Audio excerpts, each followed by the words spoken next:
him and that she cared about what happened to him.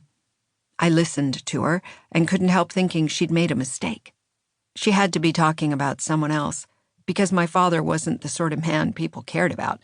At least, not enough to go to the effort of calling around and trying to gather his family together one last time. That wasn't the man I knew in any case. That wasn't my father. If she knew our history, I thought, she'd understand there was no chance of any of us going up there. But Susie seemed determined. She had the key to his house, she explained. I could stay there while I visited him in the hospice. She could get the place ready for me, make up the guest bedroom. It wouldn't be a problem. My grandma is his neighbor, she told me, and I've known Rob my whole life. It would really mean so much to him, to all of us, really. She spoke about him as if he were family, and I didn't want to tell her it had been 15 years since I'd last spoken to him. But something about her voice, the kindness in it, and the fact she didn't ask too many questions, convinced me that maybe someone should be there for him. Maybe the past was not worth dwelling on. When I told her I would come up, I heard her sigh with relief and realized she must have called me last. Gina and Mom had already turned her down. This call had been her last shot. And I found myself wondering, how'd you get to know someone as nice as this then, Dad? Listen, I just need a couple of days to sort some stuff out before I can make it up there, I explained. And Susie thanked me and told me she was looking forward to meeting me. Everything so polite and nice, as if he was a good man, an ordinary man, and not a father and husband who had long been estranged from his family.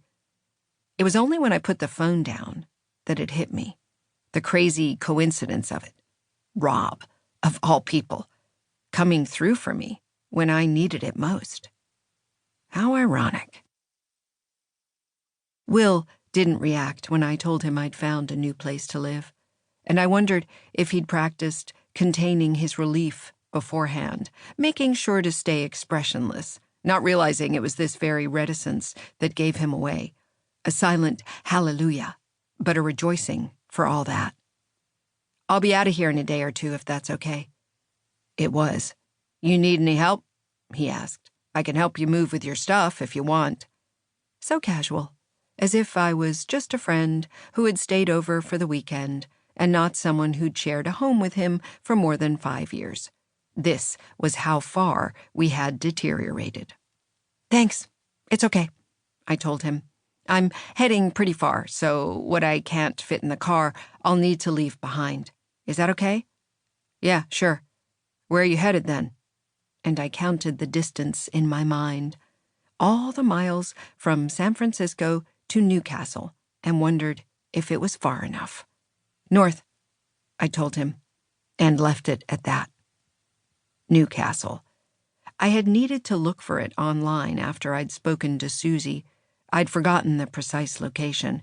Rob rarely spoke about where he came from. It was as if his hometown, his childhood, had never existed. The past? Something he preferred to forget. I'd taken a virtual wander around the town and the surrounding wilderness, overawed by the beauty of the mountains and the sheer vastness of the forest, and the way it all gave way at its edges to the dark expansiveness of the ocean. It seemed strangely tranquil, yet intimidating at the same time. Newcastle. Some sort of in-between place where nothing of any note ever happened. Anyone looking for excitement or adventure would need to head to Seattle or the wilderness. Though my little internet excursion had thrown up a surprise, it seemed that Newcastle's biggest claim to fame was a series of child murders that had occurred in the 60s and early 70s, and for which the perpetrator had never been caught.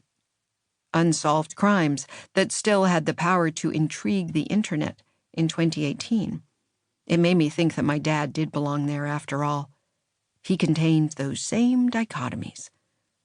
That superficial tranquility harboring terrible secrets. In the same way the ocean, the mountains, the forest could be a source of horror as well as wonder, Rob was a man who could dish out affection as easily as blows.